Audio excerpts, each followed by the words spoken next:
Hello everyone, welcome to this webinar today where we're considering the federal budget that was brought down by the Federal Treasurer last night. We're looking at it from the effects on small business. I'm Peter Towers, Managing Director of ESS BIZTOOLS. Welcome to those of you who have joined us on this direct webinar, and we also have people that have joined us on a live feed from various social media outlets, and we do welcome you.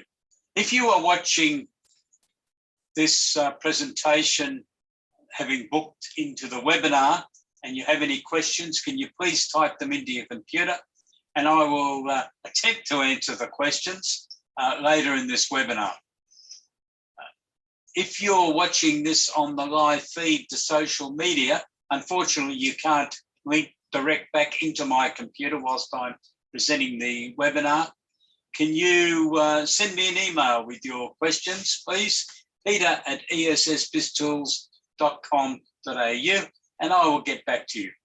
And obviously, if you're watching this webinar later on because you're one of our subscribers or other people who have been able to download the webinar recording, if you have a question and you think I might be able to answer it, please send me an email, peter@essbiztools.com.au.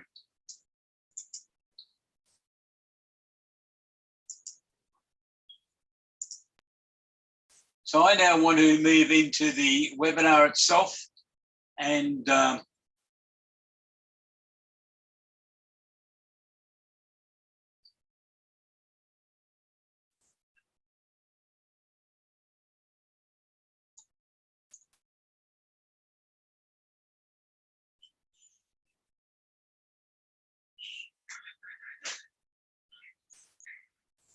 sorry, we got the wrong PowerPoints here, right?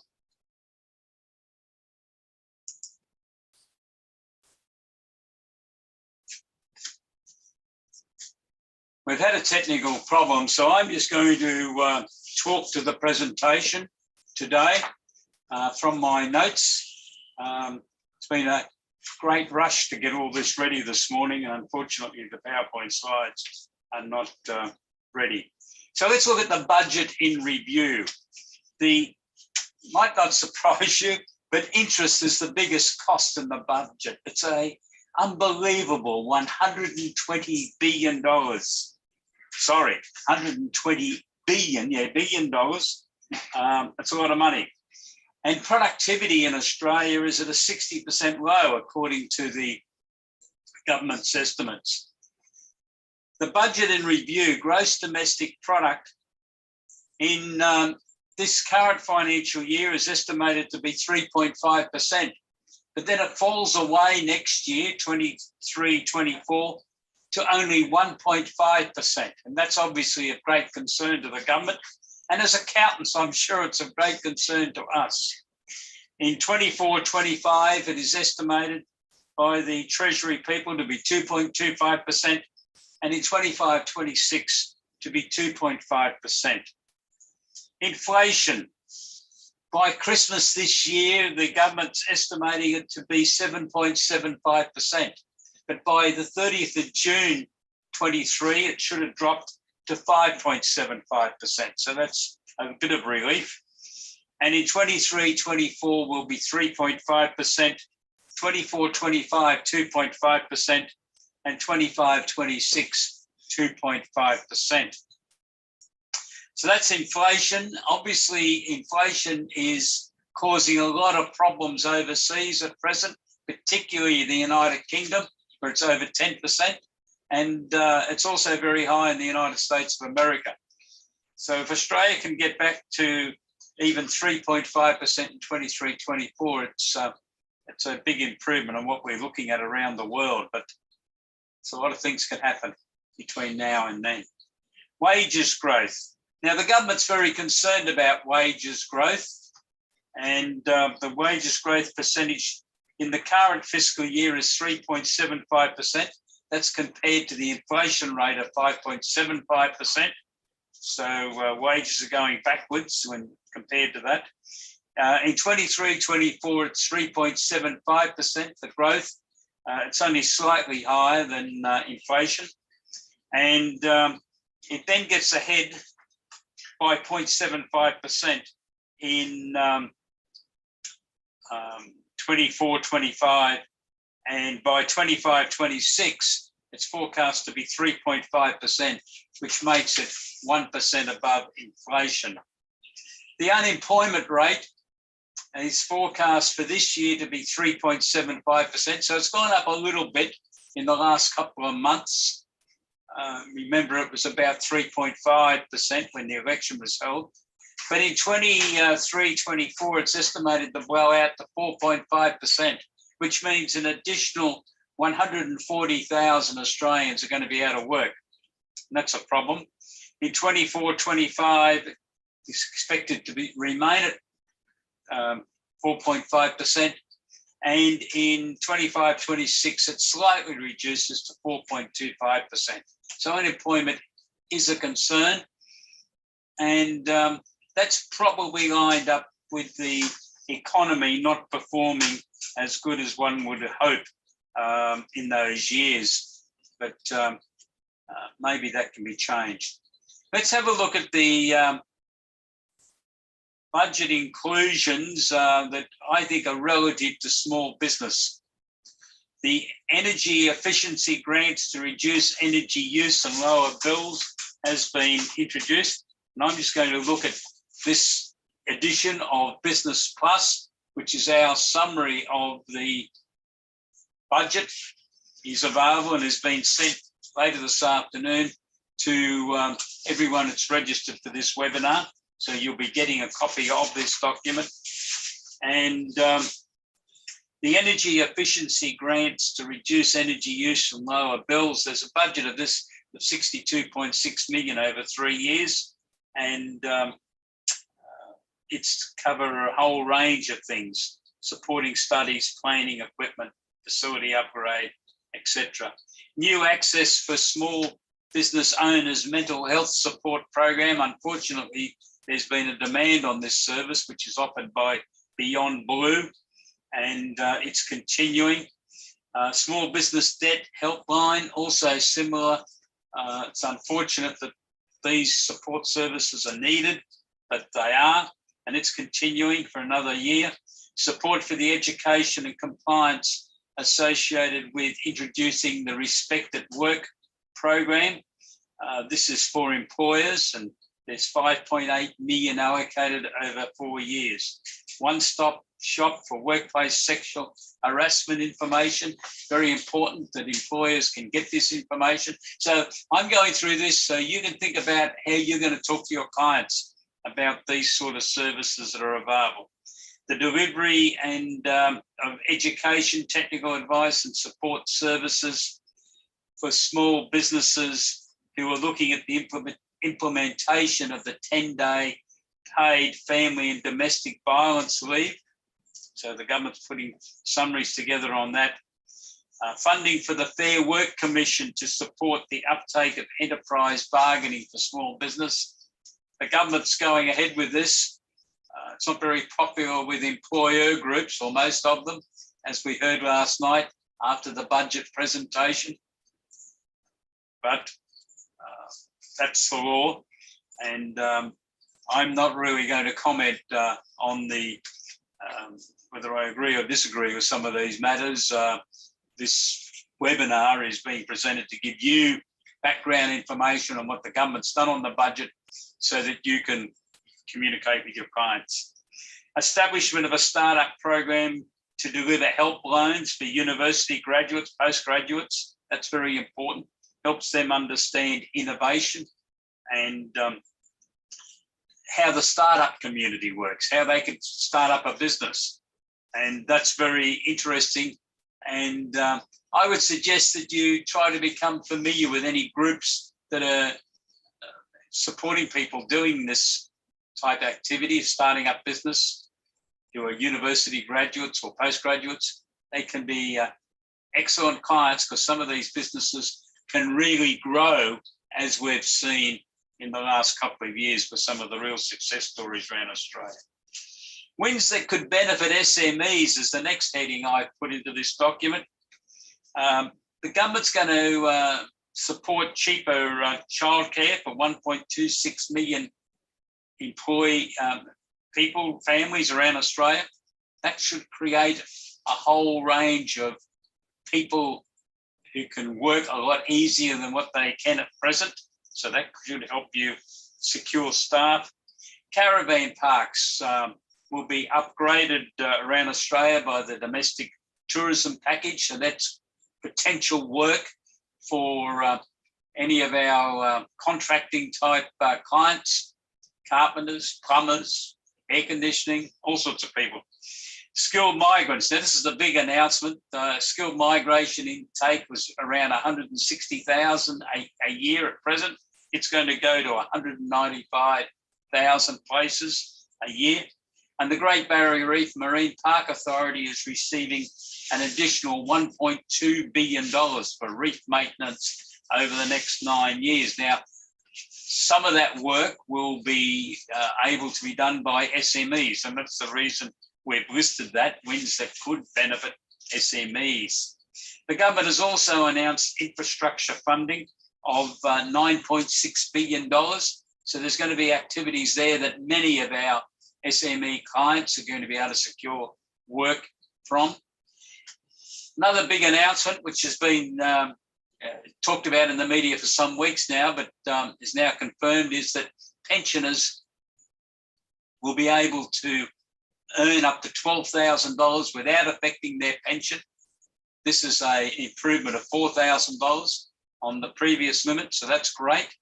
And that will help businesses who are trying to secure staff. The National Reconstruction Fund's been established, and the government is injecting $15 billion into this fund. Now, it's there to support advanced manufacturing, clean energy and emerging technologies. And in the election campaign, the Labor Party identified that the key areas for this funding would be resources, agriculture, forestry and fisheries, transport, medical science, renewables, defence capability and enabling technologies, including critical technologies. So I suggest that you start thinking about your clients that fit into those industry categories. Normally, they're able to be looked at on a fairly wide basis, but we have got a new government. It mightn't be as easy as that. But why not have a look at which of your clients fit into those categories and start having discussions with them? There's going to be a lot of potential funding available for projects, and that could be interesting. Losses that could affect small business. There are losses. We've had a change of government. There's a different team in control in Canberra, and they're looking at things differently. But the big problem is electricity. Now, the government indicated that everyone was going to save $275 per annum. I think they meant this year, but it's going to be many years away, unfortunately, by the looks, because electricity costs are expected for everyone, households, businesses, everyone, to go up by 20% in this current fiscal year, and then by 36% in 23-24, total of 56% in that 18-month, 19-month period. That's a real worry. And gas is forecast to increase by 20% this fiscal year and 20% in 23-24.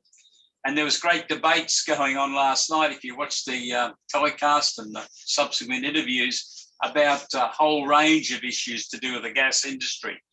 And that's going to be an interesting to see how that works out. The government has announced that by 2026, parental leave will be expanded to 26 weeks. So I've listed this as a potential loss that could affect small businesses, because you could have a staff member who has taken that leave, 26 weeks. You might need find a replacement. Probably will need to find a replacement for that period of time, and that might be difficult to achieve. So that's why I've called it a potential loss. But also there's been $22 billion worth of projects that were approved or in the pipeline under programs announced by the previous government that the Labor government has shelved. And that's causing some concern in various parts of Australia. Most of that is in regional or outer suburban areas of Sydney and Melbourne.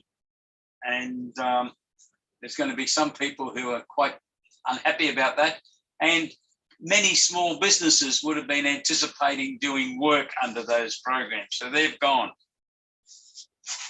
A problem area that might affect small businesses, and that's the NDIS.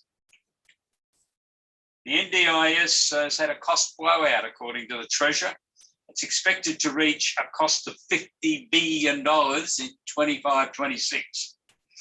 The government's latest estimate is that the cost will be $166 billion for the next 4 years. That's the aggregate cost.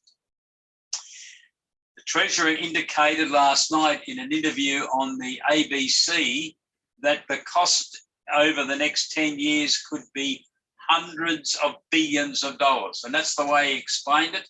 And even though the interviewer tried very hard, and I thought did a very good job actually, she couldn't get him to quantify it any further. I don't think he knew, but he was very worried about it.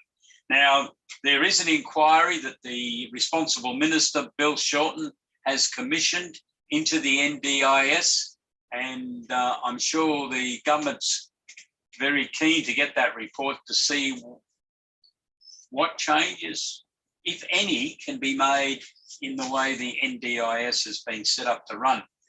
Now, the reason we've listed this as a problem area for the government, which could affect some small business, is that a lot of the NDIS suppliers are SMEs.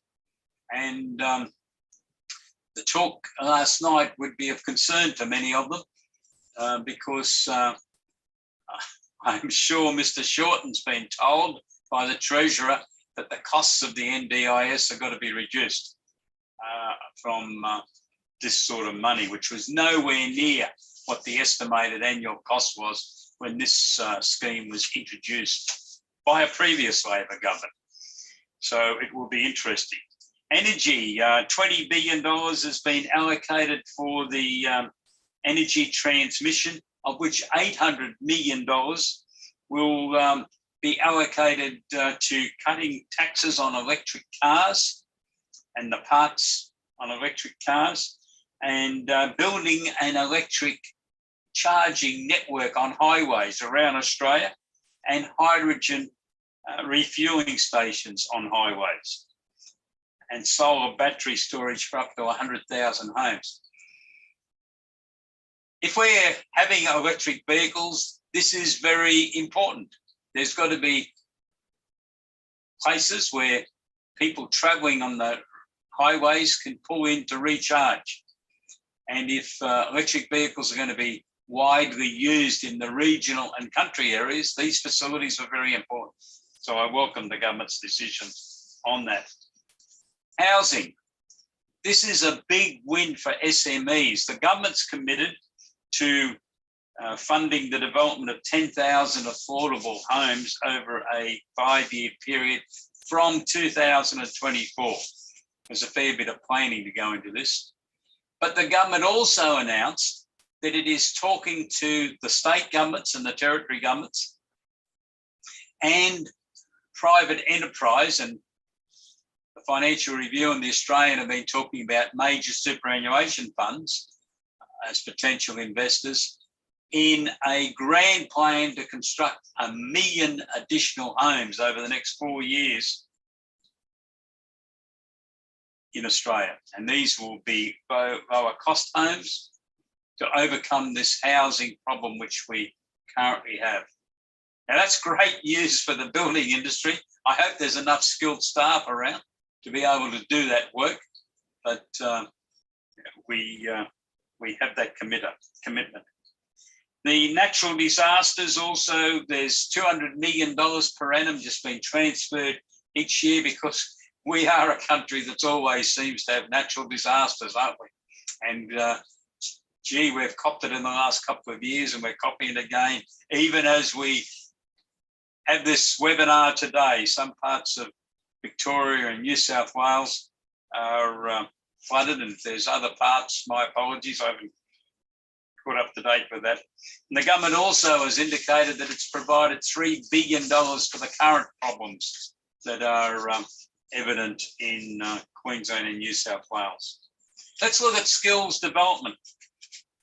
There's going to be 480,000 fee-free TAFE places created. Now, that's great news because we really need to develop more tradies and technician type positions in Australia. The government's going to invest $50 million into a TAFE technology fund to modernise the institutions. And some of them are fairly old. Some of them are very new, of course. We have one in the city that I live in where we have a brand new TAFE, and it's quite good. 20,000 new places in universities is also part. So there will be some spin-off benefits out of that initiative, or those initiatives that I've called skills development for SMEs. Now, we're talking to accountants, the Australian Taxation Office. I haven't quite left them to last, but they're near the end. They've received a huge increase in funding for the crackdown on what the Treasurer called the shadow economy. And they've been given $240 million for that. I think that's over 4 years, as well as additional funding for the Tax Avoidance Task Force, which is $1.1 billion they've been allocated. Now, the government expects a return from that investment, and they're expecting to get back $2.1 billion from the shadow economy activities and $5.5 billion in revenue from the tax avoidance tax force activities. Accountants Daily article this morning has indicated this is going to create an enormous amount of work for accountants. It's up to you, I suppose, and what your clients have been doing.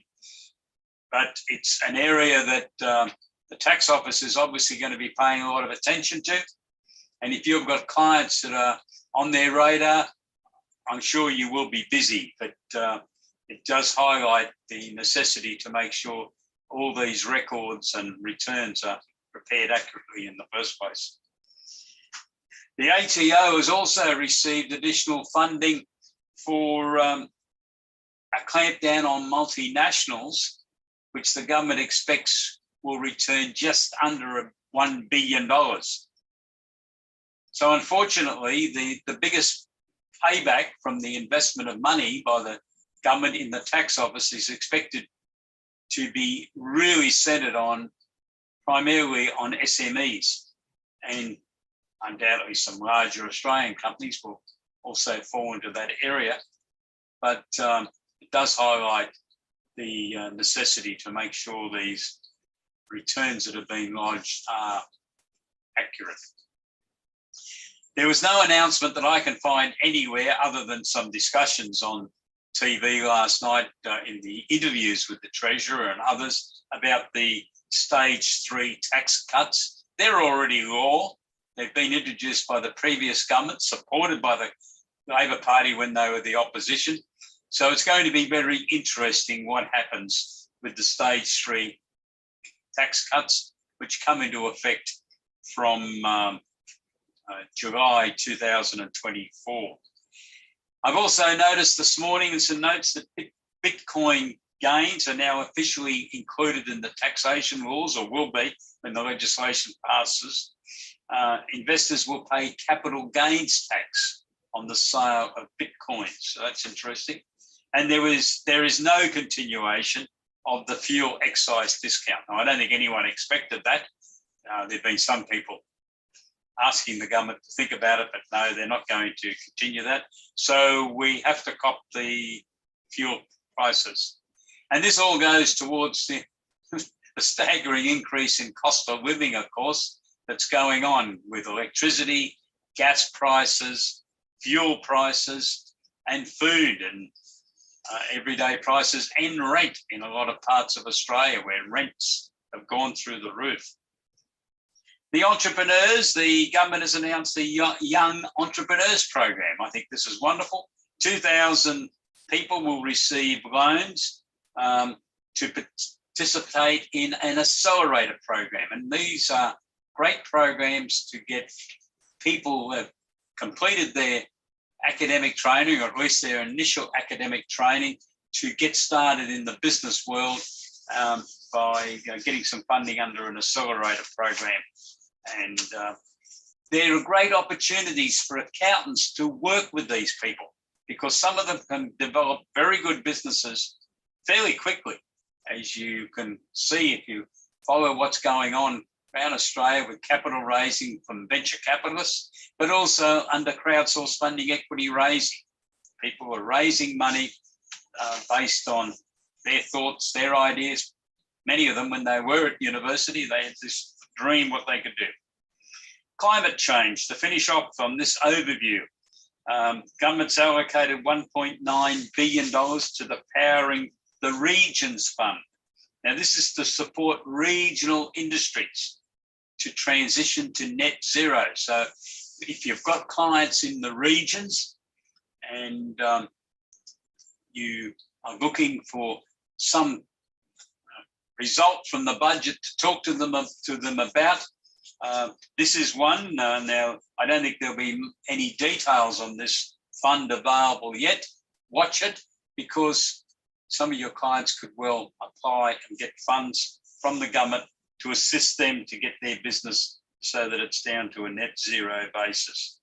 And the one that I was interested in, because I've got a client that's looking for some funding at present in a farming situation, and $302 million has been allocated to the Climate Smart Sustainable Funding and Land Management grant. So $302 million. Depends how much people are applying for, but it will at least get people started in that whole area. And I haven't seen anywhere yet what the grant amounts are going to be, but hopefully they're up to a couple of $1 million, normally on a 50-50 basis. So there is an opportunity there for you to be looking at for your clients. Now, it's farming and land management. It's basically pitched at a regional location again, regional or country, but it's worth looking at. So that is the overview of the federal budget as it affects SMEs. I can't see that I've got any calls that have come through, and I really do apologise that we've had to present this today without the PowerPoint slides because we have a technical problem, but I hope that you've been able to get an overview of what's in the federal budget.